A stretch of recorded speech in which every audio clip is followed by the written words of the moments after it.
അസ്സലാമു അലൈക്കും വറഹ്മത്തുള്ളാഹി വബറകാതുഹു. മുഅ്തസിലി വിശ്വാസത്തിൻ്റെ വ്യതിയാനങ്ങൾ എന്നതാണ് ഈ സെഷനിൽ നാം ചർച്ച ചെയ്യുന്നത്. അഹ്ലുസുന്നയുടെ വിശ്വാസധാര ചർച്ച ചെയ്യുന്നിടത്ത് എതിർചേരിയിൽ നാം സാധാരണയായി പ്രയോഗിക്കുന്ന സംജ്ഞയാണ് മുഅ്തസിലുകൾ എന്നത്.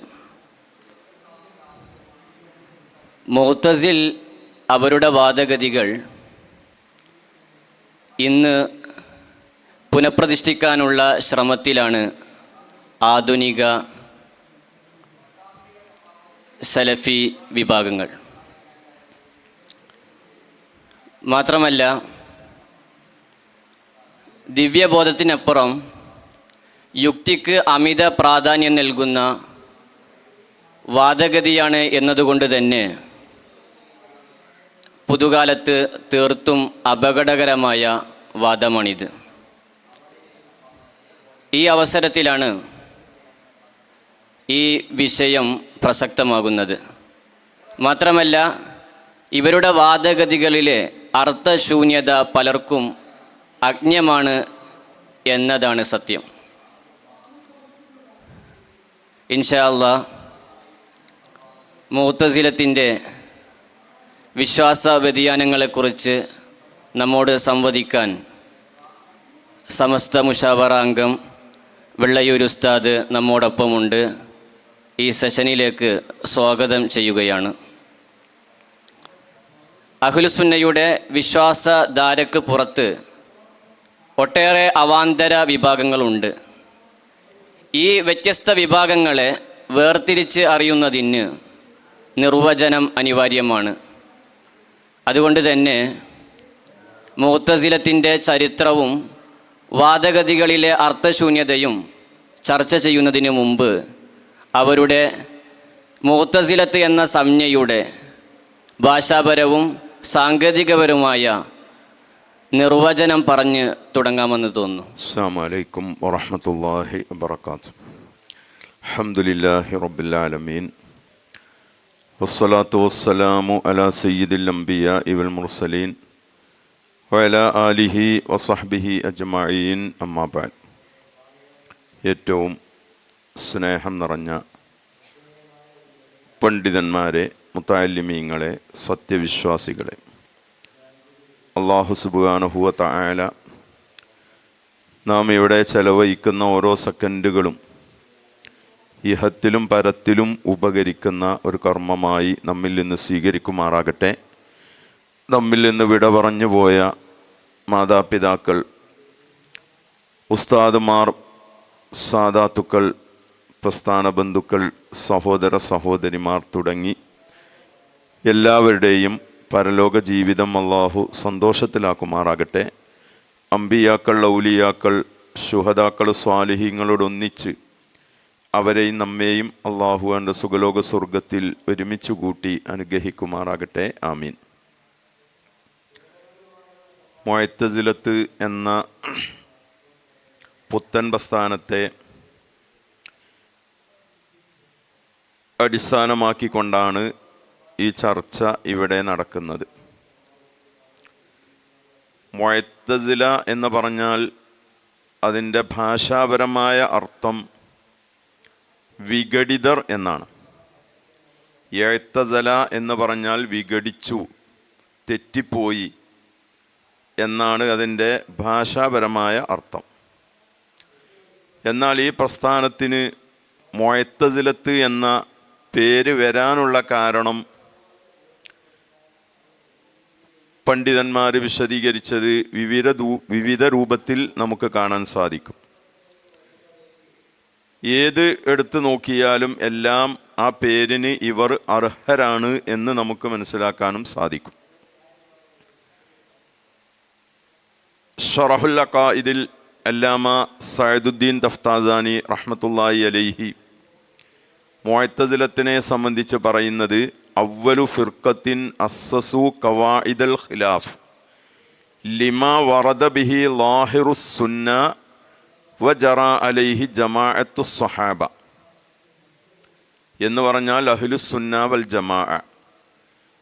അഹ്ലുസുന്നത്തി വൽ ജമാഅത്തിൻ്റെ വിശ്വാസധാരയ്ക്കെതിരായി ആദ്യമായി രംഗത്ത് വരികയും അടിസ്ഥാന തത്വങ്ങൾ രൂപീകരിക്കുകയും ചെയ്ത പ്രഥമ പ്രസ്ഥാനമാണ് മുഅ്തസിലത്ത്. മുഅ്തസിലത്തിൻ്റെയും മുമ്പ് രംഗത്ത് വന്ന പ്രസ്ഥാനമാണ് ഖവാരിജ്.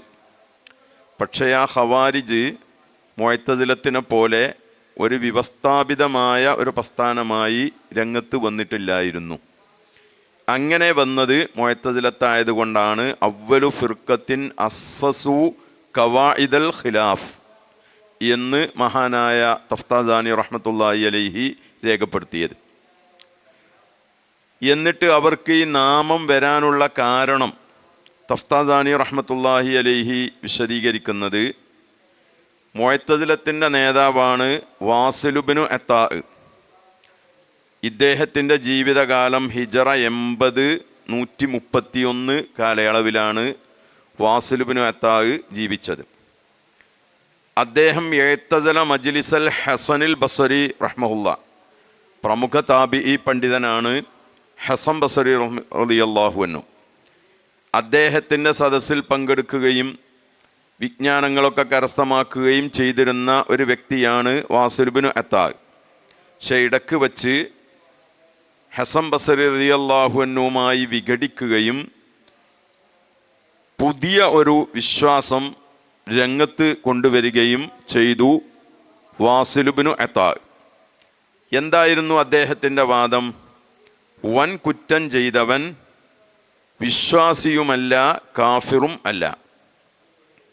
അതിനു മുമ്പ് വൻ കുറ്റം ചെയ്തവൻ വിശ്വാസിയാണ്, തെറ്റ് ചെയ്തത് കൊണ്ട് മാത്രം ഇസ്ലാമിൽ നിന്ന് പുറത്തു പോകൂല എന്നതായിരുന്നു അഹ്ലുസുന്നത്തി വൽ ജമാഅത്തിൻ്റെ വാദം.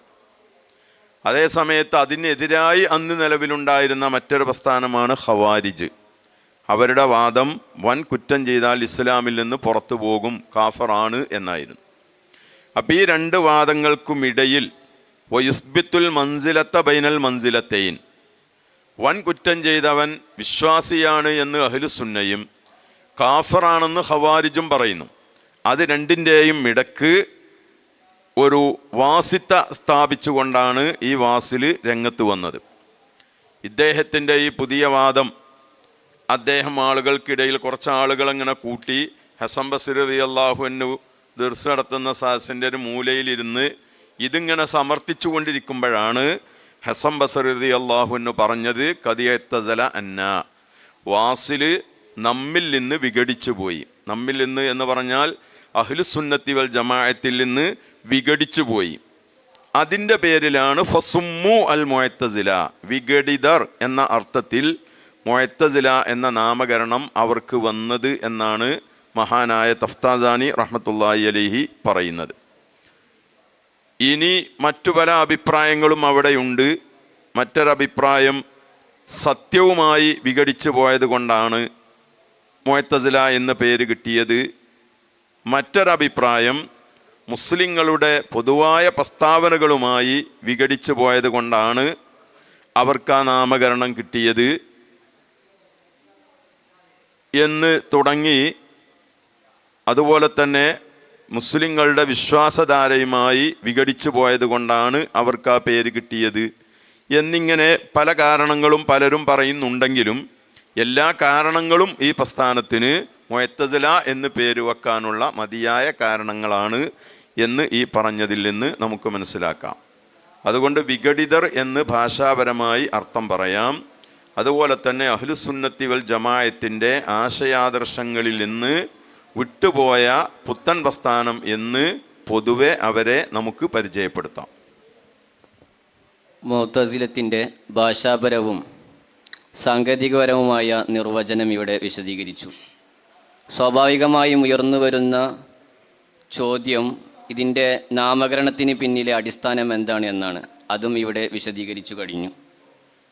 ഇനി മുഅ്തസിലത്തിന് വ്യത്യസ്തമായ നാമങ്ങൾ ഉണ്ട് എന്ന് നമുക്കറിയാം. മുഅ്തസിലത്തിൻ്റെ അവരോടുള്ള വെറുപ്പ് പ്രകടമാക്കാൻ നാം സാധാരണയായി ഉപയോഗിക്കുന്ന പല നാമങ്ങളുമുണ്ട്. ആ നാമങ്ങൾ അറിയേണ്ടത് അത്യാവശ്യമാണ്. കാരണം ഇമാം അഹ്മദ് റളിയല്ലാഹു അൻഹുവും ഇമാം ബുഖാരി റഹിമഹുല്ലയും മറ്റും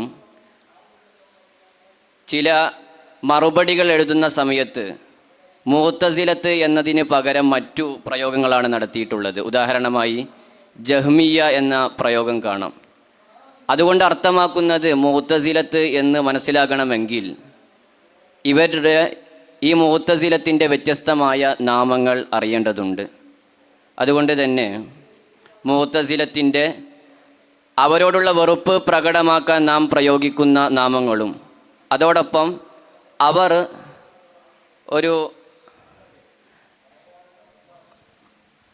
അഭിമാനമായി അവർ പറയപ്പെടുന്ന പേരുകളും ഇവിടെ വിശദീകരിക്കണമെന്ന് തോന്നുന്നു.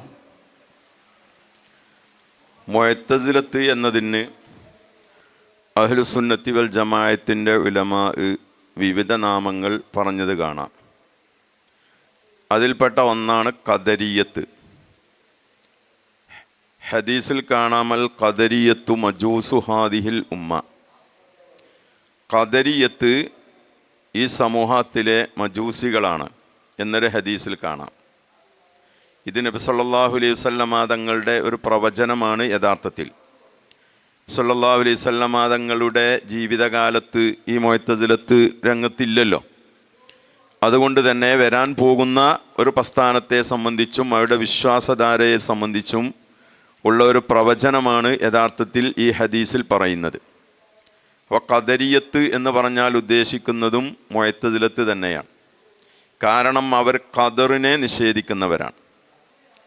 ഖദർ എന്ന് പറഞ്ഞാൽ ഇവിടെ നടക്കാൻ പോകുന്ന മുഴുവൻ കാര്യങ്ങളും നടക്കുന്നതിന് മുമ്പ് തന്നെ അള്ളാഹു അറിയും എന്നതാണ് അഹ്ലുസുന്നയുടെ വിശ്വാസം. എന്നാൽ മുഅ്തസിലത്ത് പറയുന്നത് അള്ളാഹു തആല നടക്കാൻ പോകുന്ന കാര്യങ്ങൾ നടക്കുന്നതിന് മുമ്പ് അള്ളാഹു അറിയുകയില്ല എന്ന് പറഞ്ഞ് ഈ അർത്ഥപ്രകാരമുള്ള ഖദറിനെ നിഷേധിക്കുന്നവരാണ് മുഅ്തസിലത്ത്. അതുകൊണ്ട് തന്നെ സുമ്മൂബിൽ അക്സി, അക്സ് കൊണ്ട് അവർക്ക് പേര് വച്ചു എന്നാണ്. യഥാർത്ഥത്തിൽ ഖദരിയത്ത് എന്ന പേര് വെക്കേണ്ടത് ഖദറിൽ വിശ്വസിക്കുന്നവർക്കാണ്. പക്ഷേ ഇവിടെ ഖദരിയത്ത് എന്ന് പറഞ്ഞത് ഖദറിനെ നിഷേധിക്കുന്നവർക്കാണ്.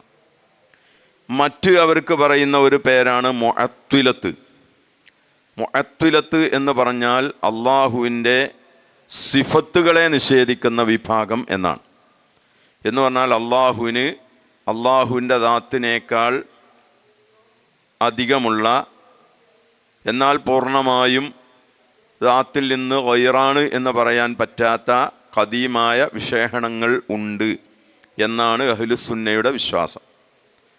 അങ്ങനെ ഖദീമായ വിശേഷണങ്ങൾ അള്ളാഹുവിന് ഇല്ല എന്നാണ് മുഅ്തസിലത്തിൻ്റെ വാദം. അതുകൊണ്ട് തന്നെ ആ അർത്ഥപ്രകാരം ഉദ്ദേശിച്ച് മുഅത്വിലത്ത് എന്ന് അവരെ പറയാറുണ്ട്. അതുപോലെ തന്നെ ജഹ്മിയത്ത് എന്ന് പറഞ്ഞാൽ ജഹ്മുബ്നു സഫ്വാൻ എന്ന വ്യക്തി മുഅ്തസിലത്തിൻ്റെ പ്രധാനപ്പെട്ട ഒരു വ്യക്തിയാണ്. അയാളെ പാർട്ടിയിലേക്ക് ചേർത്തിക്കൊണ്ടാണ് ജഹ്മിയത്ത് എന്ന് പറയുന്നത്. അതുപോലെ തന്നെ ഇങ്ങനെ തുടങ്ങി വ്യത്യസ്തമായ നാമങ്ങളിൽ മുഅ്തസിലത്ത് അറിയപ്പെടുന്നുണ്ട്. അത് ഏത് വിഷയമാണോ ചർച്ച ചെയ്യുന്നത്, ഉദാഹരണമായി അള്ളാഹുവിൻ്റെ സിഫത്തുകളാണ് ചർച്ച ചെയ്യുന്നതെങ്കിൽ അവിടെ ചിലപ്പോൾ മുഅത്തില എന്ന് പ്രയോഗിക്കും. അല്ല, ഖദർ ഖളാഇനെ സംബന്ധിച്ചാണ് ചർച്ച ചെയ്യുന്നത് എങ്കിൽ ഖിലാഫൻ ലിൽ ഖദരിയത്തി, അപ്പോൾ അവിടെ ഖദരിയത്ത് എന്ന് പറയും.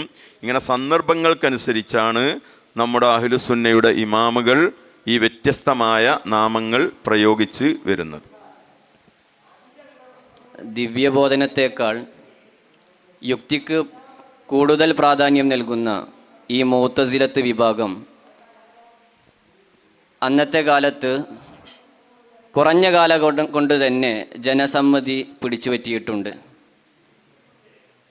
ദ്രുതഗതിയിൽ അതിൻ്റെ വ്യാപനം ലോകത്തിൻ്റെ വിവിധ ഭാഗങ്ങളിലേക്ക് വ്യാപിച്ചിട്ടുണ്ട്. ഇതിൻ്റെ വ്യാപന കാരണങ്ങൾ എന്തെന്ന് വിശദീകരിക്കണമെന്ന് തോന്നുന്നു. മുഅ്തസിലത്ത് യഥാർത്ഥത്തിൽ രംഗപ്രവേശം ചെയ്യുന്നത് ഹിജറ 1-ാം നൂറ്റാണ്ടിലാണ്. നേരത്തെ നാം സൂചിപ്പിച്ചല്ലോ, വാസുലുബ്നു അത്താ ഹസൻ ബസ്രി റളിയല്ലാഹു അൻഹുവിൻ്റെ സദസ്സിൽ നിന്ന് വിഘടിച്ചു പോന്നു. അദ്ദേഹത്തിൻ്റെ ജീവിതകാലം ഞാൻ നേരത്തെ സൂചിപ്പിച്ചു. ഹിജ്റ 80-131. അപ്പോൾ 1-ാം നൂറ്റാണ്ടിൽ തന്നെ ഇവർ രംഗത്ത് വന്നിട്ടുണ്ട്. പിന്നീട് ഹിജ്റ 202 അമവി ഭരണകർത്താക്കളിൽപ്പെട്ട മഅ്മൂൻ രാജാവ്, അമീന് മഅ്മൂന് നമ്മൾ കേട്ടിട്ടുണ്ടാകും. ഹാറൂൺ റഷീദ് റളിയല്ലാഹു അൻഹുവിൻ്റെ 2 മക്കളാണ്. ഹാറൂൺ റഷീദ് റളിയല്ലാഹു അൻഹു ഒറിജിനൽ സുന്നിയായിരുന്നു. പക്ഷേ മഅ്മൂൻ എന്ന് പറയുന്ന മകൻ മുഅ്തസിലിയാണ്. അദ്ദേഹം ഭരണത്തിൽ വരുന്നത് ഹിജ്റ 212കളിലാണ്.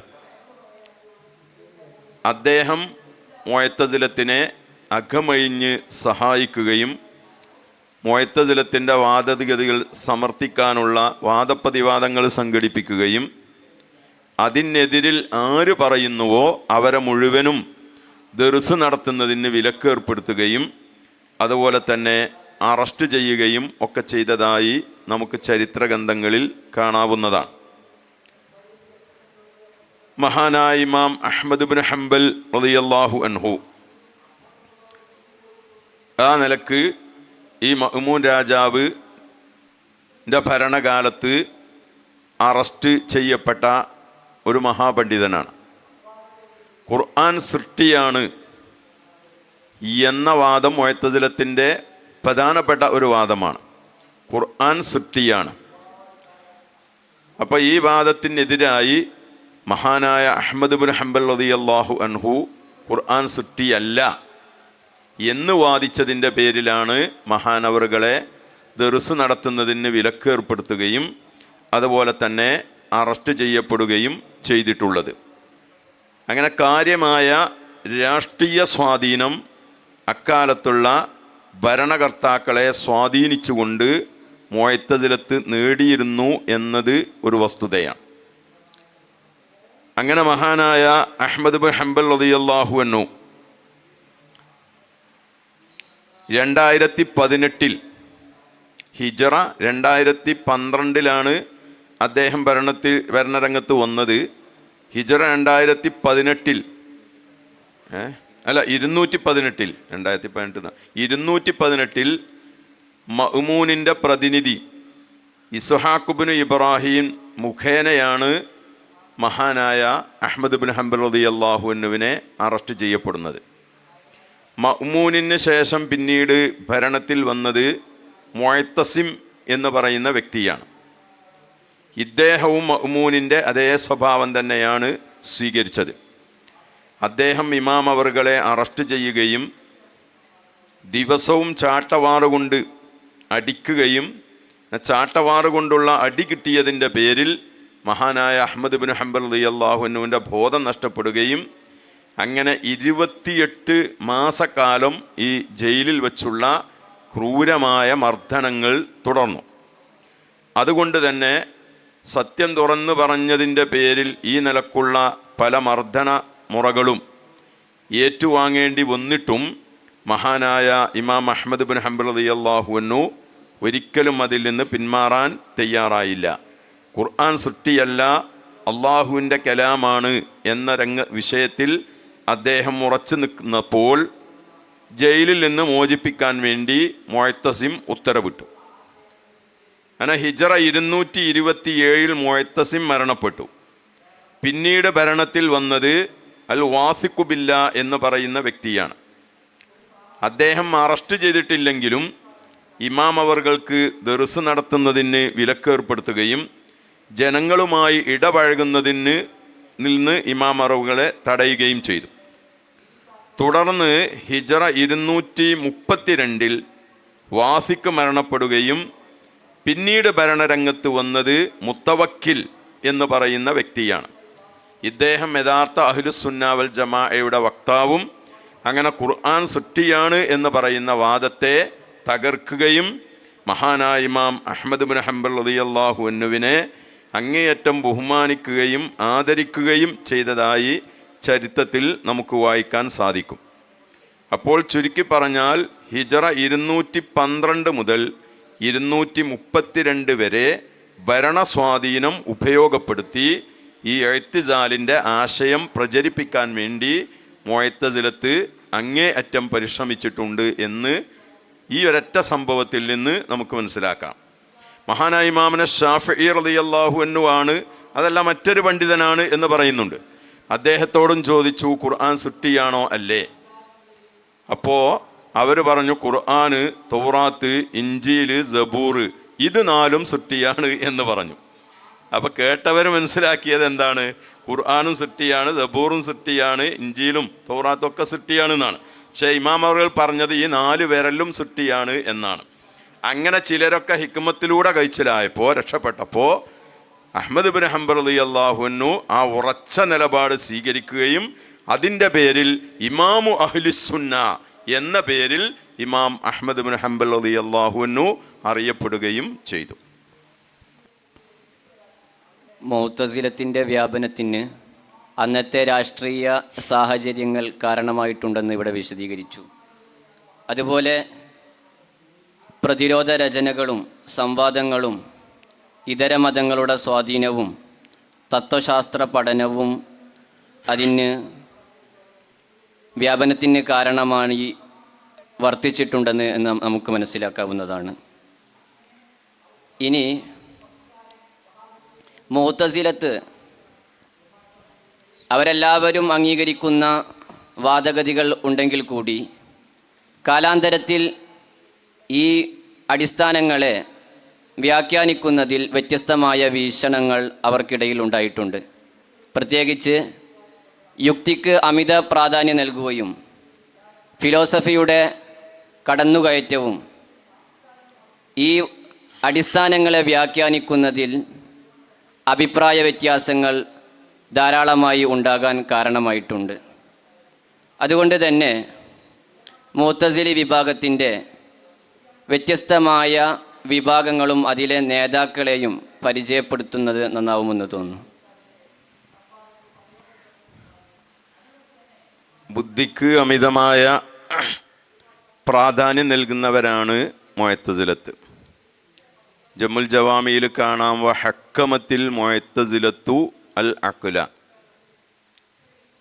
മുഅ്തസിലത്ത് അഖ്ലിന്, ബുദ്ധിയെ ഹാക്കിമാക്കി എന്ന് പറഞ്ഞാൽ ബുദ്ധി കണ്ടെത്തുന്നത് തന്നെ മതനിയമമായി കാണുകയാണ് അവർ ചെയ്തത്. അതേസമയത്ത് അഹ്ലുസുന്നത്തി വൽ ജമാഅ സ്വീകരിച്ച സമീപനം ലാ ഹുക്മ ഖബ്ല ശറഇ, ശറഇ വരുന്നതിന് മുമ്പ് നിയമം ഇല്ല എന്നാണ്. എന്നാൽ അഹ്ലുസുന്ന വൽ ജമാഅ ശറഇൻ്റെ വക്താക്കൾ ബുദ്ധിയെ പാടെ അവഗണിക്കുന്നുണ്ടോ? ഒരിക്കലും ഇല്ല. കാരണം അല്ലാഹു ഉണ്ട് എന്ന് നാം സമർത്ഥിക്കുന്നത് ബുദ്ധിപരമായിട്ടാണ്. എന്ന് മാത്രമല്ല, അവിടെ ഓരോ ആളുകളുടെയും ചിന്ത കൊണ്ട് ഓരോ ആളുകൾക്കും സ്വയം ബോധ്യപ്പെടണം അല്ലാഹു തആല ഉണ്ട്. അതാണ് വിശ്വാസപരമായ കാര്യങ്ങളിൽ തഖ്ലീദ് പറ്റൂല എന്ന് പണ്ഡിതന്മാർ പറയുന്നതും അതിൻ്റെ അടിസ്ഥാനത്തിലാണ്. ഒരു അഅറാബിയോട് ഇസ്ലാം സ്വീകരിച്ചു വന്നപ്പോൾ നബി സല്ലല്ലാഹു അലൈഹി വസല്ലമ തങ്ങൾ ചോദിച്ചതായി ഹദീസിൽ കാണാം, കൈഫ അറഫ്ത റബ്ബക, നീ നിൻ്റെ റബ്ബിനെ എങ്ങനെയാണ് മനസ്സിലാക്കിയത്? അപ്പോൾ ആ അഅറാബി പറഞ്ഞ മറുപടി, അൽ ബഅറത്തു തുദുല്ലു അലൽ ബഈരി വ അസറുൽ അഖ്ദാമി യദുല്ലു അലൽ മസീരി ഫസമാഉൻ ദാതു ബുറൂജിൻ വ അർളുൻ ദാതു ഫിജാജിൻ വ ബിഹാറുൻ ദാതു അംവാജിൻ അഫലാ തദുല്ലു അലൽ ലത്തീഫുൽ ഖബീർ. ഒട്ടകക്കാഷ്ടം ഒട്ടകം ഉണ്ട് എന്നറിയിക്കും. അതുപോലെ കാൽപ്പാട് കണ്ടാൽ അവിടെ ആരോ നടന്നുപോയി എന്നറിയിക്കും. എങ്കിൽ ധാരാളം നക്ഷത്രങ്ങളുള്ള ആകാശം, അതുപോലെ തന്നെ ധാരാളം വഴികളുള്ള ഭൂമി, ധാരാളം തിരമാലകളുള്ള സമുദ്രം, ഇതൊക്കെ അതിൻ്റെ പിന്നിൽ ഒരു ശക്തിയുണ്ട് എന്നറിയിക്കുകയില്ലേ എന്നാണ് ഈ അഅറാബി തിരിച്ചു ചോദിച്ചത്. ഇത് ബുദ്ധിപരമായ ഒരു സമീപനമാണല്ലോ. അതുകൊണ്ട് അതുപോലെ തന്നെ അല്ലാഹു തആലാൻ്റെ സിഫത്തുകളെല്ലാം നമ്മളെ ശറഉൽ അഖായിദ തുടങ്ങിയ ഗ്രന്ഥങ്ങളിലൊക്കെ ചർച്ച ചെയ്യുമ്പോൾ അതിനൊക്കെ തെളിവ് പറയുന്നത് എന്താണ്? ബുദ്ധിപരമായ സമർത്ഥനങ്ങളായിരിക്കും. കാരണം ഇൽമ് ഇല്ലെങ്കിൽ അതിൻ്റെ നേരെ മാറ്റമായിരിക്കുന്ന ജഹ്ല്, വിവരക്കേട് ഉണ്ടാകണം. വിവരക്കേട് ഉണ്ടാകുക എന്നത് അള്ളാഹുവെ സംബന്ധിച്ച് അസംഭവ്യമാണ്. അതുകൊണ്ട് ഇൽമ് നിർബന്ധമാണ്. ഇതൊക്കെ ബുദ്ധിപരമായ ചർച്ചകളാണ്. പിന്നെ നമ്മളും മുഅ്തസിലത്തും വേർപിരിയുന്നത് എവിടെയാണ്? അവർ ബുദ്ധിയെ മാത്രം അടിസ്ഥാനമാക്കിക്കൊണ്ട് നിയമം പറയാം എന്ന് പറയുന്നു. നമ്മൾ പറയുന്നത് ബുദ്ധിപരമായ കാര്യങ്ങൾ മാത്രം കൊണ്ട് ഒരു വിഷയവും തീരുമാനിക്കാൻ പറ്റില്ല, അതിന് ശറഇൻ്റെ പിന്തുണ വരേണ്ടതുണ്ട് എന്നാണ് നമ്മൾ പറയുന്നത്. അതുകൊണ്ട് ബുദ്ധിപരമായി നാം കണ്ടെത്തിയ വിഷയത്തിന് ശറഇൻ്റെ പിന്തുണ ഉണ്ടെങ്കിൽ മാത്രമേ അത് അംഗീകരിക്കാൻ പറ്റൂ. ഇതാണ് നമ്മുടെ വാദം. അതുകൊണ്ട് തന്നെ മുഅ്തസിലത്ത് സ്വീകരിച്ച സമീപനവും നമ്മുടെ വാദവും തമ്മിൽ വലിയ വ്യത്യാസമുണ്ട് എന്ന് നമുക്ക് മനസ്സിലാക്കാം. പിന്നീട് ഈ ഫിലോസഫിയിൽ നിന്നാണ് മുഅ്തസിലത്ത് ഫിലോസഫി പറഞ്ഞത് അങ്ങനെ തന്നെ വിശ്വസിക്കുന്ന പല ഘട്ടങ്ങളും നമുക്ക് കാണാൻ സാധിക്കും. അതിൽപ്പെട്ട ഒരൊറ്റ ഉദാഹരണം ഞാൻ പറയാം. സ്വർഗവും നരകവും ഇന്ന് തന്നെ സൃഷ്ടിക്കപ്പെട്ടതാണോ, അതല്ല പരലോകത്ത് സ്വർഗവും നരകവും ആവശ്യമാകുമ്പോൾ സൃഷ്ടിക്കപ്പെടുകയാണോ ചെയ്യുക എന്നത് നമ്മളും മുഅ്തസിലത്തും അഭിപ്രായ വ്യത്യാസമുള്ള ഒരു വിഷയമാണ്. അഹ്ലുസുന്ന പറയുന്നത് സ്വർഗവും നരകവും ഇന്ന് തന്നെ സൃഷ്ടിക്കപ്പെട്ടിട്ടുണ്ട് എന്നാണ്. അതിന് ഉഇദ്ദത്തിൽ മുത്തഖീൻ, യാ ആദമു കുൻ അന്ത വസൗജുക്കൽ ജന്ന എന്ന് തുടങ്ങിയ ഒരുപാട് ആയത്തുകൾ, പിന്നെ ഒരുപാട് ഹദീസുകൾ ഒക്കെ തെളിവായി പറയുന്നുണ്ട്. അതേ സമയത്ത് മുഅ്തസിലത്ത് പറയുന്നത് സ്വർഗവും നരകവും ഇന്ന് സൃഷ്ടിക്കപ്പെട്ടതല്ല എന്നാണ്. അതിന് അവർ പറയുന്ന തെളിവ് എന്താണ്? ഹുക്കമാവ് പറഞ്ഞതാണ്. എന്താ ഹുക്കമാവ് പറഞ്ഞത്? ഈ ലോകം എന്ന് പറഞ്ഞാൽ 13 ഗോളങ്ങൾ കൂടിച്ചേർന്നുണ്ടായതാണ്. തശ്രീൽ അഫ്ലാക്കിൽ പറയുന്നുണ്ടല്ലോ, 13 ഗോളങ്ങൾ കൂടിച്ചേർന്നുണ്ടായ വലിയൊരു ഗോളമാണ് ഈ ലോകം എന്ന് പറയുന്നത്, ആലം ജിസ്മാനി. അത് ഫലക്കുൽ അഫ്ലാക്ക്, ഫലക്കു സവാബിത്ത്, പിന്നെ 7 സയ്യാറാത്തു സബിൻ്റെ 7 നക്ഷത്രങ്ങളുടെ ഓരോ ആകാശങ്ങൾ, പിന്നെ ഖുറത്തുന്നാറ്, ഖുറത്തുൽ ഹവാ, ഖുറത്തുൽ മാ, ഖുറത്തുൽ അർള്. ഇങ്ങനെ മൊത്തം ഏതാണ്? 13. സ്വർഗത്തെ സംബന്ധിച്ച് ആയത്തുകളിലും ഹദീസുകളിലും ഒക്കെ പറഞ്ഞ അർളുഹസ്സമാവാത്തു വൽ അർളു എന്നാണ്. അതിൻ്റെ വിശാലത ആകാശങ്ങളും ഭൂമികളും ഉൾക്കൊള്ളുന്ന വിശാലത സ്വർഗത്തിനും നരകത്തിനൊക്കെ ഉണ്ട് എന്നാണ് പറയുന്നത്. അപ്പം ഇത്രയും വലിയ ഒന്ന് ഉൾക്കൊള്ളാൻ ഈ പറയുന്ന 13 ഗോളത്തിലും സാധിക്കാത്തത് കൊണ്ട് ഇപ്പോൾ സൃഷ്ടിക്കപ്പെട്ടതല്ല, പിന്നീട് സൃഷ്ടിക്കപ്പെടുകയാണ്. അപ്പോൾ ഹുക്കമാവ് പറഞ്ഞതിനെ അപ്പടി വിഴുങ്ങിക്കൊണ്ടാണ് സ്വർഗവും നരകവും ഇപ്പോൾ സൃഷ്ടിക്കപ്പെട്ടതല്ല എന്ന വാദം മുഅ്തസിലത്ത് പറയുന്നത്. അതുകൊണ്ട് തന്നെ ഹുക്കമാഇൻ്റെ ആശയങ്ങൾ നല്ല പോലെ എത്തിസാലി അടിത്തറകൾ പാകുന്നതിൽ സ്വാധീനം ചെലുത്തിയിട്ടുണ്ടെന്ന് നമുക്ക് മനസ്സിലാക്കാം. ഇനി വ്യത്യസ്ത വിഭാഗങ്ങളെ സംബന്ധിച്ച് ചോദ്യത്തിൽ സൂചിപ്പിച്ചിരുന്നു. മുഅ്തസിലത്ത് മൊത്തത്തിൽ 6 വിഭാഗമാണുള്ളത്. ഒന്ന് ഹുദലിയ എന്ന് പറയും. ഇവരെ നേതാവ് അബുൽ ഹുദൽ എന്ന് പറയുന്ന വ്യക്തിയാണ്. രണ്ടാമത്തെ നല്ലാമിയ, ഇതിൻ്റെ നേതാവ് നല്ലാമാണ്. നല്ലാമിനെ സംബന്ധിച്ച് നമ്മളെ പല കിതാബുകളിലും കടന്നു വരാറുണ്ട്, കാലല്ല നല്ലാമു എന്ന് പറഞ്ഞിട്ട്. മൂന്നാമത്തേത് മെഴ്മാരിയ എന്ന് പറയുന്ന ഒരു വിഭാഗമാണ്. ഇവരുടെ നേതാവ് മഅ്മർ എന്ന് പറയുന്ന വ്യക്തിയാണ്. മറ്റൊരു വിഭാഗം ജുബ്ബായിയ, ഇവരുടെ നേതാവ് ജുബ്ബായിയാണ്. ജുബ്ബായി തന്നെ 2 ജുബ്ബായി ഉണ്ട്. അറിയപ്പെട്ട ജുബ്ബായിയാണ് ജുബ്ബായിയുടെ നേതാവ്. മറ്റൊന്ന് ബഹ്ഷമിയ എന്ന് പറയുന്ന ഒരു വിഭാഗം, ഇവരുടെ നേതാവ് അബൂ ഹാഷിം അൽ ജുബ്ബായിയാണ്. ആറാമത്തേത് കഅബിയ എന്ന് പറയുന്ന ഒരു വിഭാഗം, ഇവരുടെ നേതാവ് അബുൽ ഖാസിം അൽ കഅബി എന്ന് പറയുന്ന വ്യക്തിയാണ്. ഇതാണ് മൊത്തത്തിൽ മുഅ്തസിലത്തിൻ്റെ പ്രധാനപ്പെട്ട 7 ഗ്രൂപ്പുകൾ. ഈ 7 ഗ്രൂപ്പുകളും ഒന്നിച്ച് വിശ്വസിക്കുന്ന ചില വിശ്വാസങ്ങളുണ്ട്. അതും കൂടെ മൊത്തത്തിൽ ഞാൻ ഓർമ്മപ്പെടുത്തുകയാണ്. എന്ന് പറഞ്ഞാൽ ഓരോ വിഭാഗത്തിനും ചില വിഷയങ്ങളിലൊക്കെ വ്യത്യസ്ത അഭിപ്രായങ്ങളുണ്ട്. 6 വിഭാഗവും ഏകോപിച്ച് പറയുന്ന 6 വിഷയങ്ങൾ, 10 വിഷയങ്ങളുണ്ട്. അത് ചുരുക്കി ഒന്ന് ഓർമ്മപ്പെടുത്തുക, നമ്മുടെ സമയം വളരെ പരിമിതമാണ്. ഒന്ന്, അള്ളാഹുവിന് ഖദീമായ സിഫത്തുകൾ ഇല്ല. ഇതാണ് ഒന്ന്. ഇത് ഈ വിഷയത്തിൽ ഈ 6 വിഭാഗവും ഇത്തിഫാക്കാണ്. രണ്ടാമത്തേത് ഖുർആൻ സൃഷ്ടിയാണ്.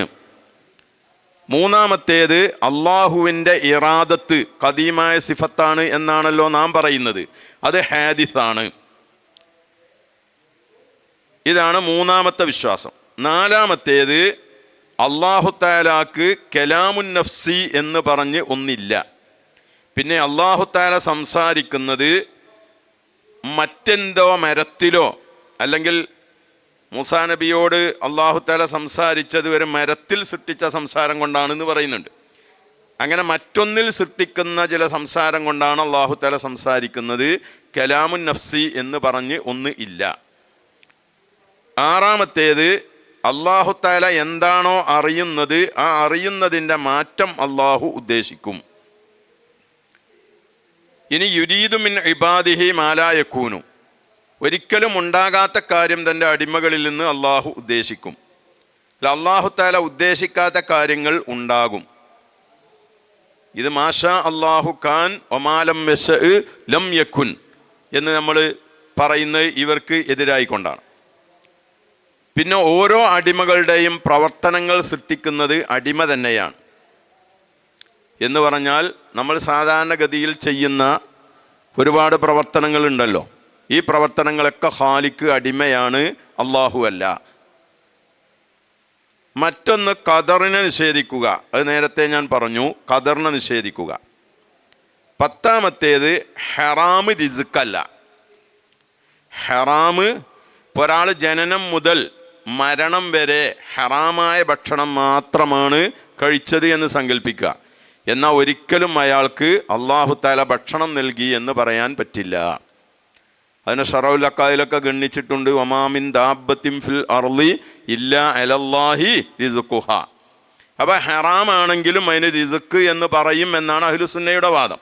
അതേസമയത്ത് ഇവർ പറയുന്നത് ഹറാമിന് റിസ്ക് എന്ന് പറയില്ല. ഇങ്ങനെ തുടങ്ങി 10 വിഷയങ്ങളിൽ ഈ 6 വിഭാഗവും ഒരേ അഭിപ്രായക്കാരാണ്. അതേസമയത്ത് ഇതിനോടനുബന്ധിച്ച് ചില വിഷയങ്ങളിലൊക്കെ, ഇതല്ലാത്ത ചില വിഷയങ്ങളിലൊക്കെ വ്യത്യസ്ത ഗ്രൂപ്പുകൾക്ക് വ്യത്യസ്ത നിലപാടുകൾ ഉണ്ട്. അത് അഖീദയുടെ കിതാബുകളിൽ സവിസ്തരം പ്രതിപാദിച്ചിട്ടുണ്ട്. ഷറഉൽ അഖായിദ് പോലത്തെ ഗ്രന്ഥങ്ങളിൽ നിന്നൊക്കെ നമുക്കത് മനസ്സിലാക്കാവുന്നതാണ്. മുഅ്തസിലത്തിൻ്റെ വ്യത്യസ്ത വിഭാഗങ്ങളും അവർക്ക് വ്യത്യസ്തമായ നിലപാടുകൾ ഉണ്ടെങ്കിൽ കൂടി എല്ലാവരും അംഗീകരിക്കുന്ന വാദഗതികളും ഇവിടെ വിശദീകരിച്ചു കഴിഞ്ഞു. എന്നാൽ പുതുകാലത്ത് മുഅ്തസിലത്തിൻ്റെ വാദഗതികൾ പരോക്ഷമായോ പ്രത്യക്ഷമായോ മതത്തിലെ തന്നെ ചിന്താ പ്രസ്ഥാനങ്ങളെ സ്വാധീനിച്ചിട്ടുണ്ടതായി നമുക്ക് കാണാം. ഉദാഹരണമായി പാൻ ഇസ്ലാമിസ്റ്റുകൾ ഈ മുഅ്തസിലത്തിൻ്റെ സ്വാധീന വലയത്തിൽ അകപ്പെട്ടവരാണ്. ഈ രൂപത്തിൽ മുഅ്തസിലത്തിൻ്റെ വാദഗതികൾ ഏതെല്ലാം ചിന്താ പ്രസ്ഥാനങ്ങൾക്കാണ് സ്വാധീനമുണ്ടായിട്ടുള്ളത്?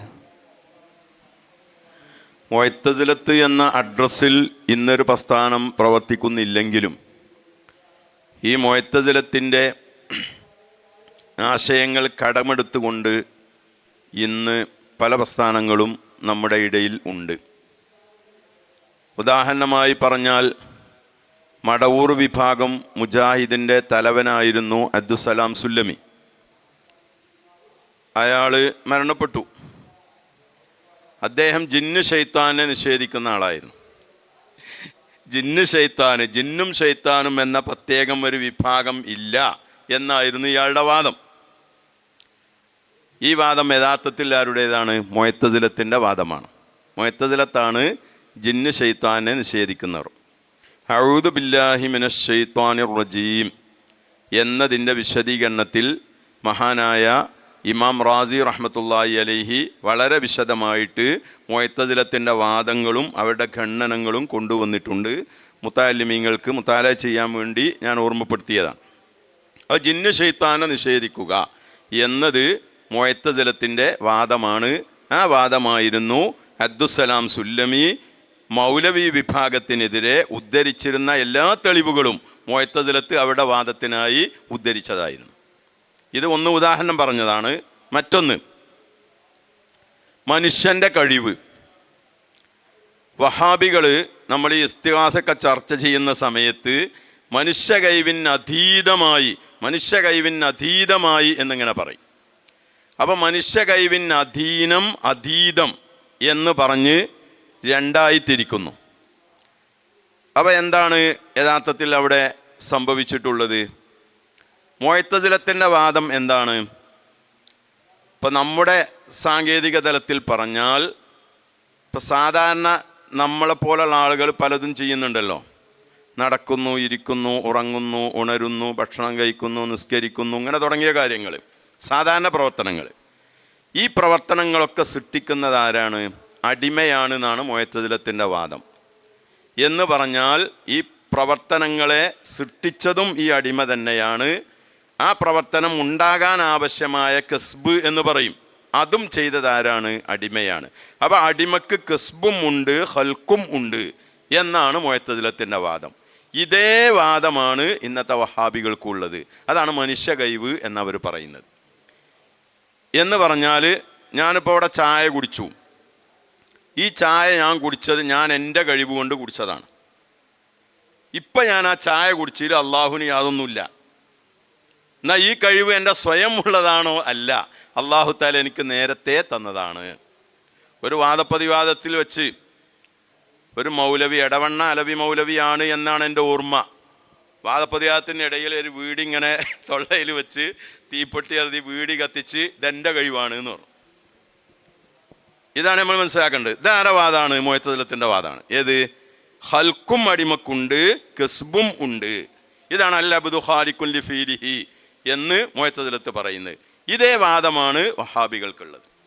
അപ്പോൾ നമ്മൾ സാധാരണ ചെയ്യുന്നത്, സാധാരണ അന്യോന്യം ചെയ്യുന്ന സഹായങ്ങൾ, ഇതൊക്കെ അള്ളാഹു നേരത്തെ കൊടുത്തതാണ്. ഇപ്പോൾ അള്ളാഹുവിന് ഈ വിഷയത്തിൽ ഒരു സേവയും ഇല്ല. അപ്പോൾ പൂർണ്ണമായിട്ട് കഴിവ് മനുഷ്യന് വിട്ടുകൊടുത്തിട്ടുണ്ട്. ആ വിട്ടുകൊടുത്ത കഴിവിൽ പെട്ടതല്ല മുഅ്ജിസത്തും കറാമത്തും എന്നാണ് അവർ പറയുന്നത്. അതുകൊണ്ട് ചോദിക്കാൻ പറ്റൂല. ഇത് മുഅ്തസിലത്തിൻ്റെ വാദമാണ്. അതേസമയത്ത് ഈ മുഅ്തസിലത്തിൻ്റെ നേരെ എതിരിൽ നിൽക്കുന്ന വിഭാഗന്മാരാണ് ഈ ഖദരിയത്താണ്.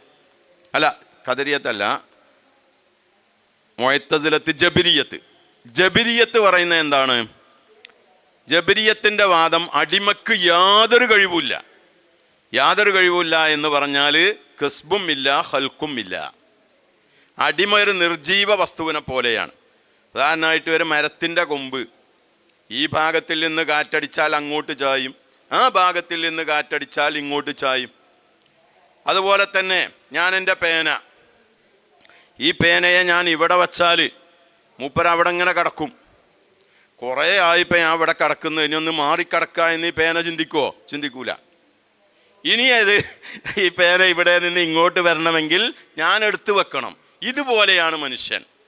അല്ലാഹു തആല നിസ്കരിപ്പിച്ചാൽ നിസ്കരിക്കും, ചായ കുടിപ്പിച്ചാൽ ചായ കുടിക്കും, കള്ള് കുടിപ്പിച്ചാൽ കള്ള് കുടിക്കും. ഈ ചായ തിരഞ്ഞെടുക്കുന്നതിലും കള്ള് തിരഞ്ഞെടുക്കുന്നതിലും നിസ്കാരത്തെ തിരഞ്ഞെടുക്കുന്നതിലും നിസ്കരിക്കണ്ടാന്ന് തിരഞ്ഞെടുക്കുന്നതിലും അടിമക്ക് യാതൊന്നും ഇല്ല. ഇതാണ് ആരെ വാദം? ജബരിയത്തിൻ്റെ വാദം.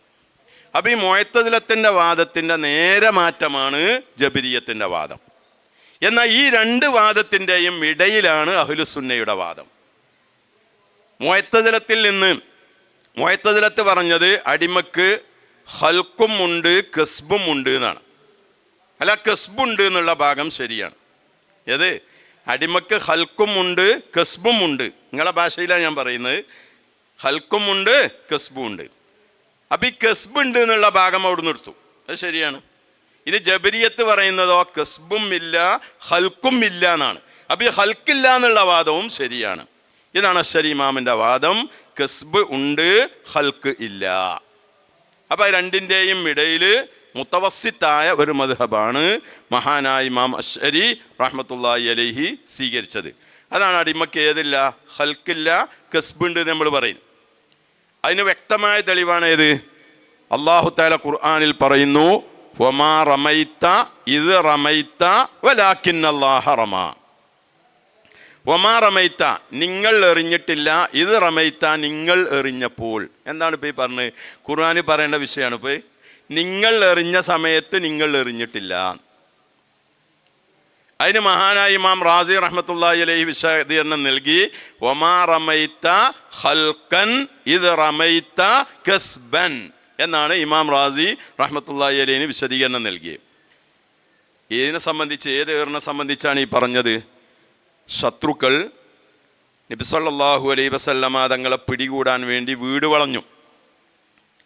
അങ്ങനെ ഒരു പിടി മണൽ വാരിയിട്ട് ഷാഹത്തിൽ വുജൂഹ് എന്ന് പറഞ്ഞ് ശത്രുക്കളുടെ മുഖത്തേക്ക് എറിയുകയും അവിടെ കൂടിയിരുന്ന എല്ലാ ശത്രുക്കളുടെയും 2 കണ്ണുകളിലും മണൽ തരികൾ ചെന്ന് വീഴുകയും ആ സമയത്ത് നബി സല്ലല്ലാഹു അലൈഹി വസല്ലമ തങ്ങൾ അവിടെ നിന്ന് പോകുകയും അലി റളിയല്ലാഹു അൻഹുവിനെ തൻ്റെ സ്ഥാനത്ത് കിടത്തി നബി സല്ലല്ലാഹു അലൈഹി വസല്ലമ തങ്ങൾ അവിടെ നിന്ന് രക്ഷപ്പെട്ടു.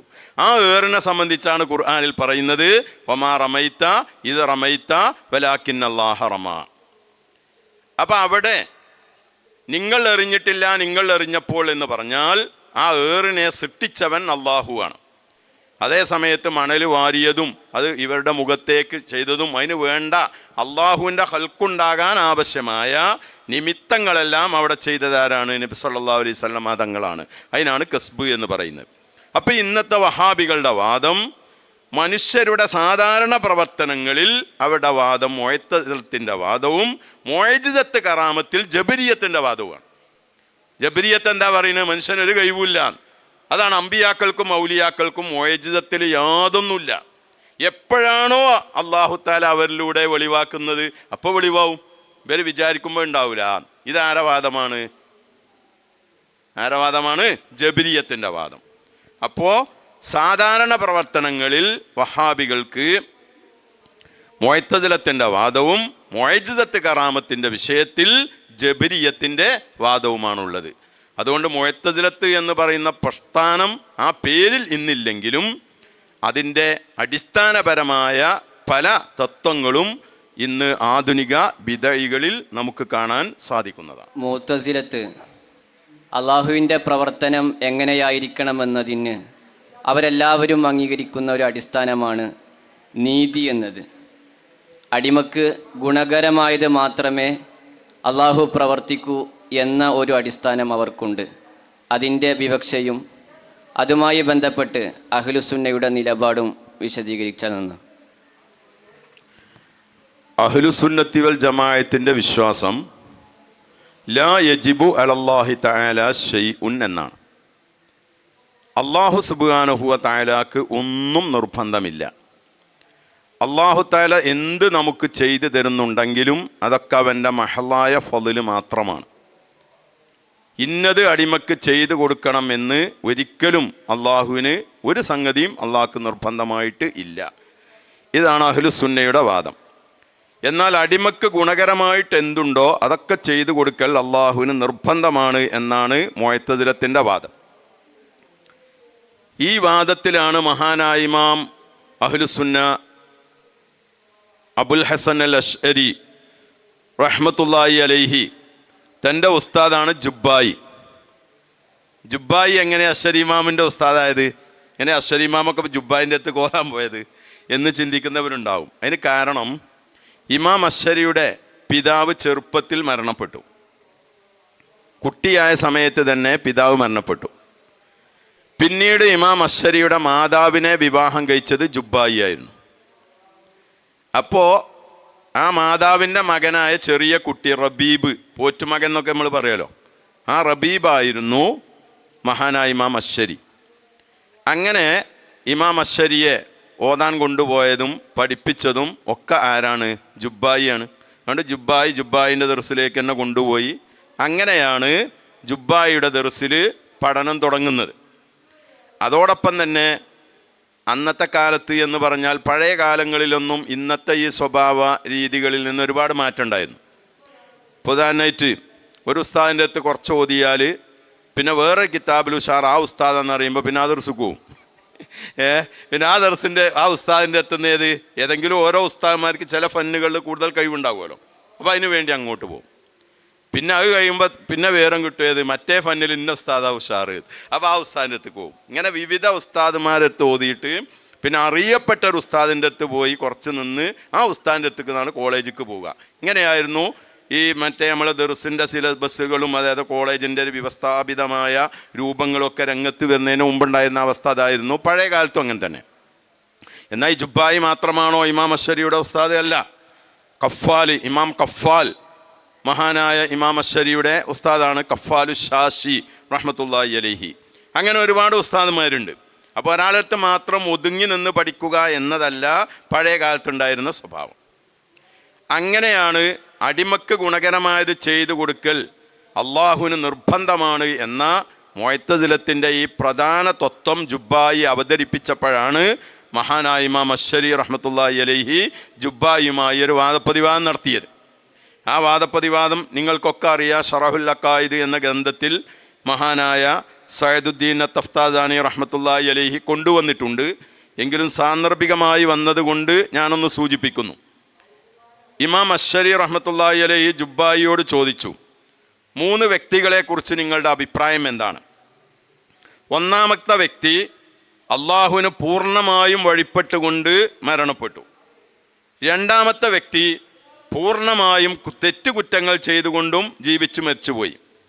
മൂന്നാമത്തെ ഒരു വ്യക്തി വളരെ ചെറുപ്പത്തിലും മരിച്ചുപോയി. എന്നാൽ ഈ 3 ആളുകളെ അള്ളാഹു എന്താണ് ചെയ്യുക എന്നാണ് അശ്ശരി ഇമാമിൻ്റെ ചോദ്യം. ആ ജുബ്ബായി ഏതായി വാചാലനായി എന്ത് പറഞ്ഞു? ഒന്നാമത്തെ ആൾ നല്ലത് മാത്രമല്ലേ ചെയ്തിട്ടുള്ളൂ, അതുകൊണ്ട് അയാൾക്ക് സ്വർഗം നൽകി അള്ളാഹു പ്രതിഫലം നൽകും. രണ്ടാമത്തെ വ്യക്തി തെറ്റ് മാത്രമല്ലേ ചെയ്തിട്ടുള്ളൂ, തെറ്റ് ചെയ്തവനെ ശിക്ഷിക്കൽ അള്ളാഹ്ക്ക് നിർബന്ധമാണെന്നാണ് ഇവരുടെ മസല. അതനുസരിച്ച് അവന് നരകം നൽകി ശിക്ഷ നൽകും. മൂന്നാമത്തെ വ്യക്തി ലാ യുസാബു വലാ യുആഖബു, അയാൾക്ക് പ്രതിഫലവുമില്ല ശിക്ഷയും ഇല്ല എന്ന് പറഞ്ഞു. അപ്പോൾ അശ്ശരിയുടെ രണ്ടാമത്തെ ചോദ്യം, ഈ മൂന്നാമത്തെ കുട്ടി അള്ളാഹുവിനോട് ചോദിച്ചു. എന്താണ് ചോദ്യം? യാ റബ്ബി ലിമ അമത്തനി സഗീറൻ, എന്തുകൊണ്ടാണ് ഇത്രയും ചെറുപ്പത്തിൽ നീ എന്നെ മരിപ്പിച്ചത്? ഒമാ അബക്കൈത്തനി, എന്തുകൊണ്ട് നീ എന്നെ നിലനിർത്തിയില്ല ഞാൻ വലുതാകുന്നത് വരെ? അങ്ങനെ വലുതായാൽ നിന്നിൽ വിശ്വസിച്ച് നിനക്ക് വഴിപ്പെട്ട് എനിക്ക് സ്വർഗത്തിൽ കടക്കാമായിരുന്നില്ലേ? പിന്നെ ചെറുപ്പത്തിൽ നീ എന്നെ എന്തുകൊണ്ട് മരിപ്പിച്ചു? എന്നാൽ അള്ളാഹ് എന്താ മറുപടി പറയാന്ന് ചോദിച്ചു. അപ്പോ ജുബ്ബായി പറഞ്ഞു, അള്ളാഹ് പറയും, നീ വലുതായാൽ നീ തെറ്റ് ചെയ്ത് നരകത്തിൽ കടക്കും എന്ന് എനിക്ക് മുൻകൂട്ടി അറിയാമായിരുന്നു. പക്ഷെ നടക്കാൻ പോകുന്ന കാര്യങ്ങളൊന്നും മുൻകൂട്ടി അറിയില്ല എന്നുള്ളതാണ് യഥാർത്ഥത്തിൽ ഇവിടെ അടിസ്ഥാന തത്വം. ഇവിടെ മറുപടി പറയുമ്പോൾ ലംഘിക്കുന്നുണ്ട്. അങ്ങനെ നീ നരകത്തിൽ കടക്കുകയുള്ളോ, അതുകൊണ്ട് ഫക്കാനൽ അസ്ലഹുലക്ക, നിന്നെ സംബന്ധിച്ച് ഏറ്റവും ഗുണകരമായത് ചെറുപ്പത്തിൽ മരിക്കലായിരുന്നു. അതുകൊണ്ട് ഇപ്പോൾ കൂലിയില്ല ശിക്ഷയില്ല, അതുകൊണ്ട് നരകത്തിൽ കടന്ന് ശിക്ഷ അനുഭവിക്കുന്നതിനേക്കാൾ നല്ലത് രണ്ടും ഇല്ലാതിരിക്കലല്ലേ? അതുകൊണ്ട് നിന്നെ സംബന്ധിച്ച് ഏറ്റവും ഗുണകരം ചെറുപ്പത്തിൽ മരിക്കലായിരുന്നു, അതുകൊണ്ടാണ് നിന്നെ ഞാൻ ചെറുപ്പത്തിൽ മരിപ്പിച്ചത് എന്ന് മറുപടി പറയും എന്ന് പറഞ്ഞു ജുബ്ബായി. അപ്പോഴും ജുബ്ബായിക്ക് ഇപ്പം കോട്ടൊന്നും തട്ടിയിട്ടില്ല ഇതുവരെ. അപ്പോഴാണ് അശ്ശരി ഇമാമിൻ്റെ അടുത്ത ചോദ്യം. രണ്ടാമത്തെ വ്യക്തി പറഞ്ഞാൽ, രണ്ടാമത്തെ വ്യക്തി ഏതായിരുന്നു? തെറ്റ് മാത്രം ചെയ്ത് ജീവിച്ച് മരിച്ചുപോയി നരകത്തിൽ കടന്ന വ്യക്തിയാണ്. യാ റബ്ബി, എൻ്റെ രക്ഷിതാവെ, ലിമലം തുമിത്തിനി സഗീറൻ, എന്തുകൊണ്ടാണ് എന്നെ നീ ചെറുപ്പത്തിൽ മരിപ്പിക്കാതിരുന്നത്? അങ്ങനെ ചെറുപ്പത്തിൽ മരിപ്പിച്ചിരുന്നെങ്കിൽ ഞാൻ തെറ്റുകുറ്റങ്ങൾ ചെയ്ത് ഞാൻ നരകത്തിൽ കടക്കുമായിരുന്നില്ലല്ലോ. അതുകൊണ്ട് എന്നെ സംബന്ധിച്ച് ഏറ്റവും ഗുണകരമായത് ഞാൻ ചെറുപ്പത്തിൽ മരിച്ചു പോകുകയായിരുന്നില്ലേ? പിന്നെ എന്തുകൊണ്ട് ആ അസ്ലായി നീ എനിക്ക് ചെയ്തു തന്നില്ല എന്ന് ചോദിച്ചാൽ ഫമാദായ കൂലു റബ്ബു, അള്ളാഹ് എന്താ മറുപടി പറയാ എന്ന് ചോദിച്ചു. ഫബുഹിത്തൽ ജുബ്ബായി, അപ്പൊ ജുബ്ബായിക്ക് ഏതായി? ഉത്തരം മുട്ടി. ഇവിടെ ഇനിയിപ്പോ ഒന്നും പറയാനില്ലല്ലോ. അങ്ങനെ തറക്കൽ അശ്അരിയു മദ്ഹബഹു, അശ്അരി ഇമാം ജുബ്ബായിന്റെ മദ്ഹബ് ഒഴിവാക്കി.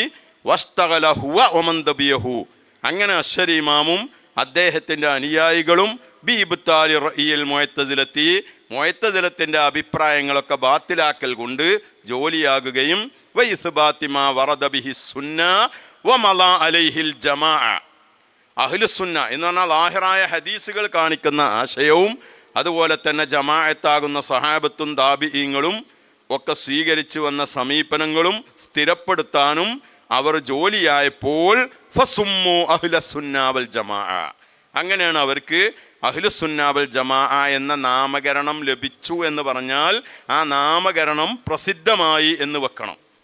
കാരണം അഹ്ലുസുന്ന വൽ ജമാഅ എന്ന പ്രയോഗം ആ സമയം മുതൽക്ക് തുടങ്ങിയതല്ല. 72 നരകത്തിലാണ്, 1 മാത്രമേ സ്വർഗത്തിലുള്ളൂ. അവർ ആരാന്ന് ചോദിച്ചപ്പോൾ ഒരു റിവായത്തിലുള്ളത് അഹ്ലുസുന്ന വൽ ജമാഅ എന്നാണ്. പിന്നെ യൗമ തബിയല്ലു വുജൂഹുൻ വ തസ്വദ്ദു വുജൂഹ് എന്ന് പറഞ്ഞ ആയത്തിന് ഇബ്നു അബ്ബാസ് തങ്ങൾ നൽകിയ വിശദീകരണം അധിക തഫ്സീർ ഗ്രന്ഥങ്ങളിലും കാണാം. യൗമ തബിയല്ലു വുജൂഹുൻ ഐ വുജൂഹു അഹ്ലിസുന്ന വൽ ജമാഅ വ തസ്വദ്ദു വുജൂഹുൻ ഐ വുജൂഹു അഹ്ലിൽ ബിദ്അത്തി വല്ലലാല. അപ്പോൾ അഹ്ലുസുന്ന വൽ ജമാഅ എന്നുള്ള പ്രയോഗം ഇബ്നു അബ്ബാസ് തങ്ങൾ തന്നെ പ്രയോഗിച്ചതായി ഒരുപാട് തഫ്സീറുകളിലുണ്ട്. നബി സല്ലല്ലാഹു അലൈഹി വസല്ലമ തങ്ങൾ പ്രയോഗിച്ചതായി ഹദീസിലും വന്നിട്ടുണ്ട്. അതുകൊണ്ട് ഇവർക്ക് അഹ്ലുസുന്ന എന്ന പേര് കിട്ടി എന്ന് പറഞ്ഞാൽ ആ പേര് കൊണ്ട് അവർ പ്രസിദ്ധരായി എന്നേതാകണം. അപ്പോൾ ഇവർക്ക് പിന്നെ അഹ്ലുസുന്ന വൽ ജമാഅ എന്നാണ് വ്യാപകമായി പറയാൻ തുടങ്ങി എന്ന് വെക്കണം ഫസുമ്മു എന്നതിന്.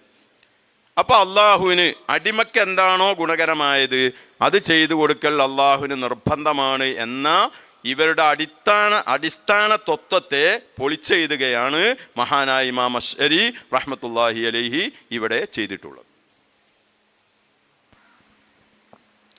പാശ്ചാത്യ ചിന്തയിലും ഓറിയന്റലിസ്റ്റ് ശൈലിയിലും ആകൃഷ്ടരായ ഡോക്ടർ അഹ്മദ് അമീനെ പോലത്തവർ മുഅ്തസിലത്തിനെ അതേപടി പുനരവതരിപ്പിക്കാൻ ശ്രമം ആരംഭിച്ചിട്ടുണ്ട്. അതുപോലെ യുക്തിക്ക് അമിത പ്രാധാന്യം നൽകുന്നവർ ഇസ്ലാമിക വിശ്വാസത്തെ ചോദ്യം ചെയ്യുന്ന സാഹചര്യങ്ങളുമുണ്ട്. അതിലുപരി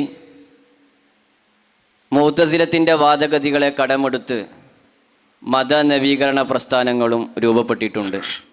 ഈ സാഹചര്യത്തിൽ ഇത്തരം വിഭാഗങ്ങളെ പ്രതിരോധിക്കാൻ പുതുകാലത്ത് നാം ഏതെല്ലാം മാർഗങ്ങൾ സ്വീകരിക്കണം എന്നുകൂടി പറഞ്ഞ് അവസാനിപ്പിക്കാമെന്ന് തോന്നുന്നു.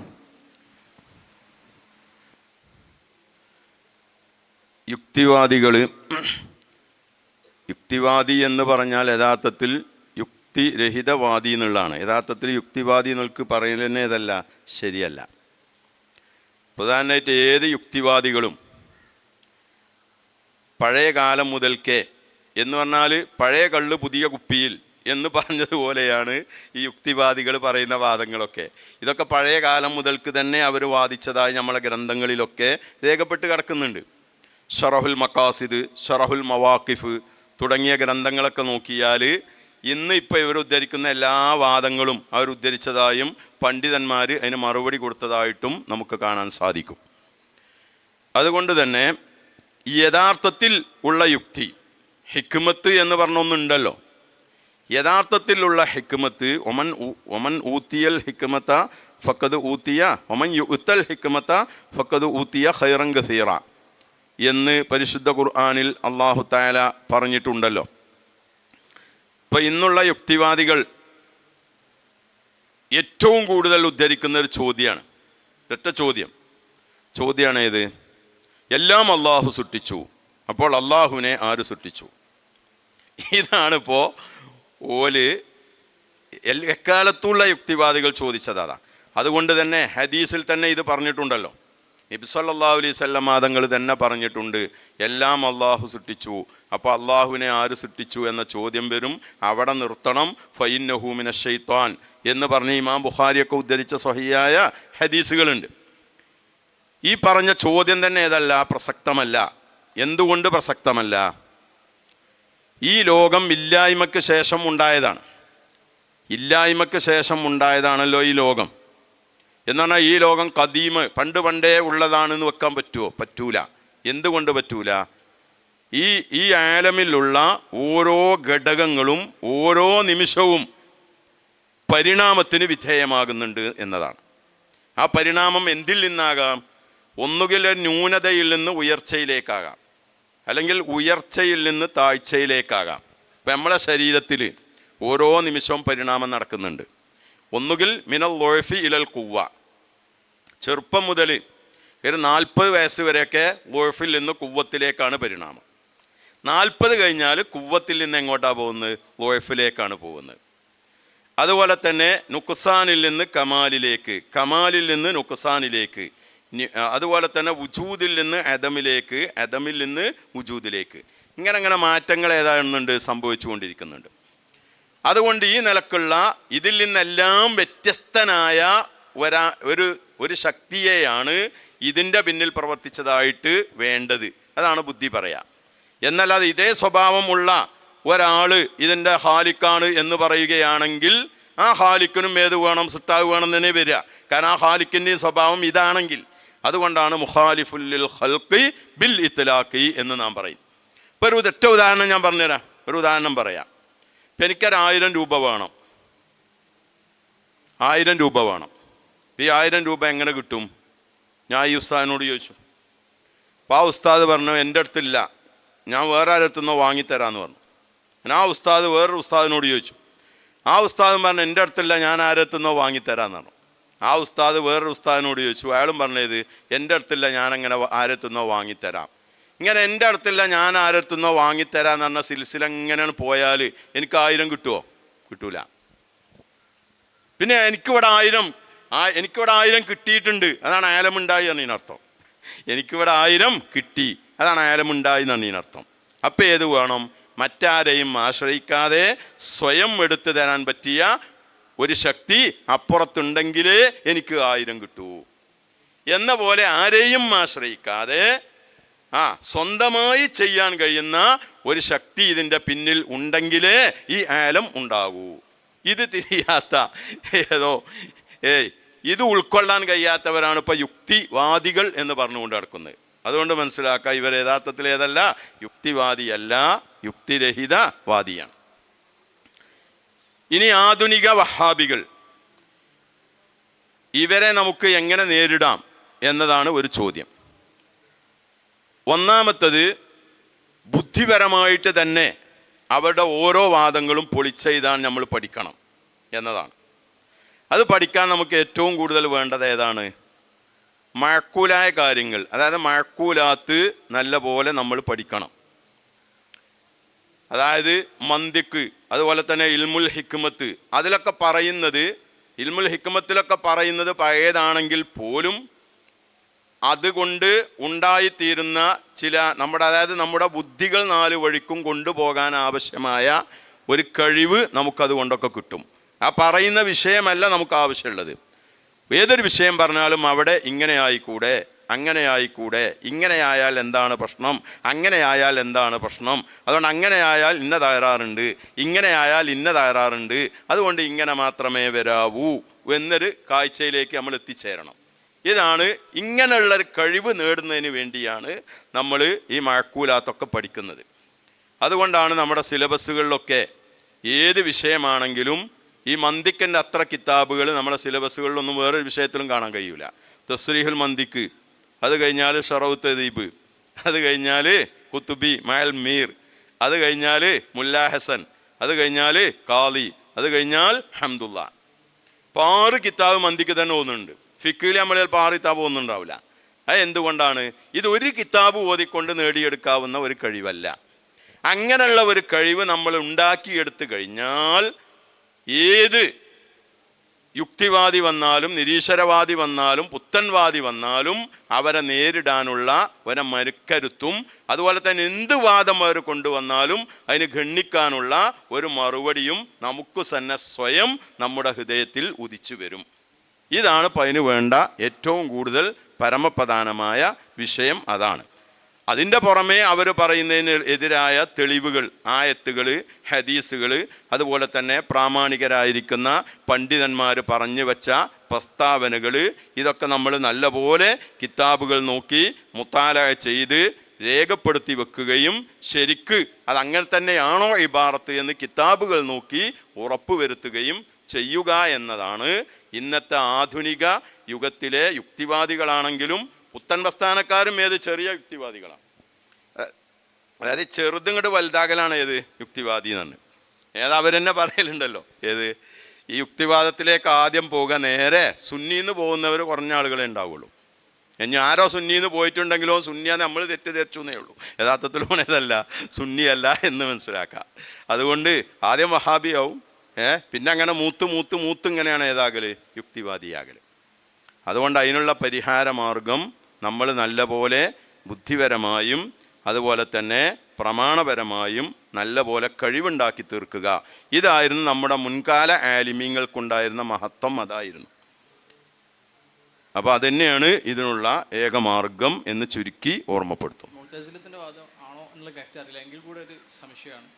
ഈ അഫ്ളൽ ഉണ്ടാകുമ്പോൾ അതിൻ്റെ താഴെയുള്ളതിനെ മുന്തിക്കുക എന്നുള്ളത് അത് ബിദഅത്താന്ന് പറഞ്ഞിട്ടുള്ള സംഭവം ഉണ്ടല്ലോ. ഇപ്പം വഹാബികൾ തന്നെ മുന്നോട്ട് കൊടുക്കുന്ന സംഭവം. ഉദാഹരണത്തിന് സ്വലാത്ത് ഇബ്രാഹിമിലെ ഏറ്റവും അഫ്ളലായ സ്വലാത്താണ്. അതേസമയം ബാക്കി സ്വലാത്തുകളെ നമ്മൾ പബ്ലിക്കായിട്ട് കൊടുക്കുമ്പോൾ അവരെ നമ്മൾ പറ്റിക്കുന്ന പോലെയാണ്, ആ കൂലി കുറയ്ക്കലാണ്. അപ്പോൾ ഇത് ബിദഅത്താണ്, അതുകൊണ്ട് അത് ബിദഅത്തുൽ വലാലയെ പെട്ടാണെന്ന് പറയുന്നത്. അവർ പറഞ്ഞ വഹാബികൾപ്പത്തെ ആശയങ്ങളാണ്, അപ്പോൾ ഒരു അടിസ്ഥാനം മൊത്തം നശിപ്പിക്കുന്ന രീതിയിൽ കൊടുക്കുക. അതായത് മുപ്പരഷ്കാല് നമ്മളെ മുഅ്തസിലത്ത് വാദവുമായി ബന്ധപ്പെട്ടതല്ല. അതായത് അഫ്ളൽ ഉണ്ടാവുമ്പോൾ അഫ്ളൽ അല്ലാത്തതിലേക്ക് പോകുന്നത് എന്തിനാണ് എന്നാണ് ചോദ്യത്തിൻ്റെ ചുരുക്കം, അല്ലേ?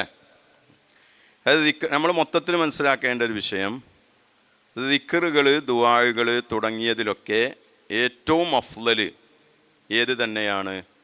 നബി സല്ലല്ലാഹു അലൈഹി വസല്ലമ തങ്ങളിൽ നിന്ന് വാരിദായ ദിക്റുകളും ദുആകളും തന്നെയാണ് ഏറ്റവും അഫ്ളൽ.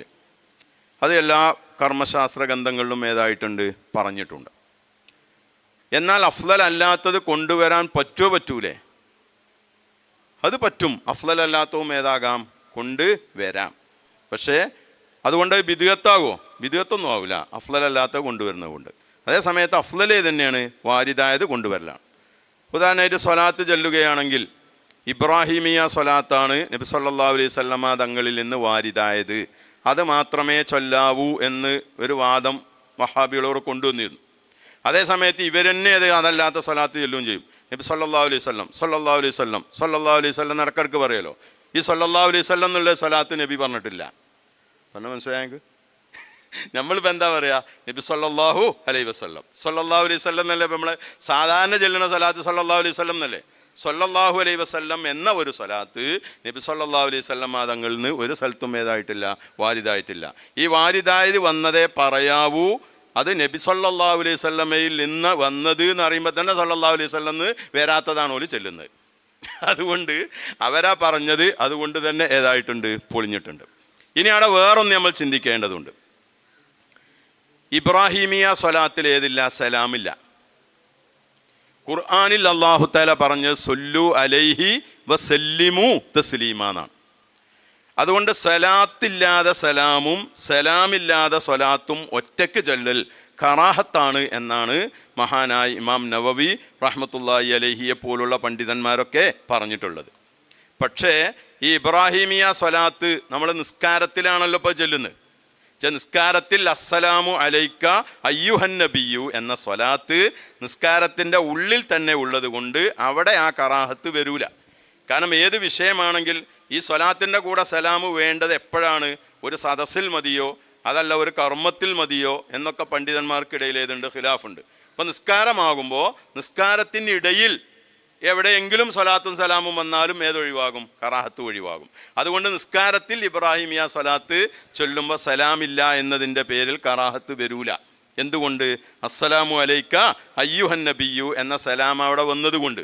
അതേസമയത്ത് ഈ സ്വലാത്ത് നമ്മൾ ഒറ്റയ്ക്ക് ഇല്ലാണെങ്കിലോ, ഇത് ഇബ്രാഹിമിയ സ്വലാത്ത് ഒറ്റയ്ക്ക് ചെല്ലുകയാണെങ്കിൽ അവിടെ സ്വലാത്തിൻ്റെ കൂടെ സലാമും കൂടെ ഏതാകണം? കൂട്ടിച്ചൊല്ലണം.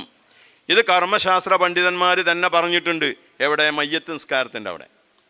മയ്യത്ത് നിസ്കാരത്തിൻ്റെ അവിടെ സ്വലാത്താണല്ലോ ഒന്ന്. അവിടെ ഏത് സ്വലാത്തും മതി. ഇബ്രാഹിമിയ സ്വലാത്താണ് ചൊല്ലുന്നതെങ്കിൽ സ്വലാത്തിൻ്റെ കൂടെ സലാമും കൂടെ കൂട്ടിച്ചൊല്ലണമെന്ന് ഫതുഹുൽ മൊയ്ന്, തുഹ്ഫ തുടങ്ങിയ ഗ്രന്ഥങ്ങളിലൊക്കെ വ്യക്തമായി പറഞ്ഞിട്ടുണ്ട്. മയ്യത്ത് നിസ്കാരത്തിൻ്റെ എല്ലാം ആളുകൾ പറഞ്ഞു കൊടുക്കുന്നത് കേൾക്കാം. ഇത് എവിടെ ഇതുവരെ പറഞ്ഞു കൊടുക്കണേ ഞാൻ കേട്ടിട്ടില്ല. ഫതുഹുൽ മൊയ്നിൽ വ്യക്തമായി പറഞ്ഞതുമാണ്.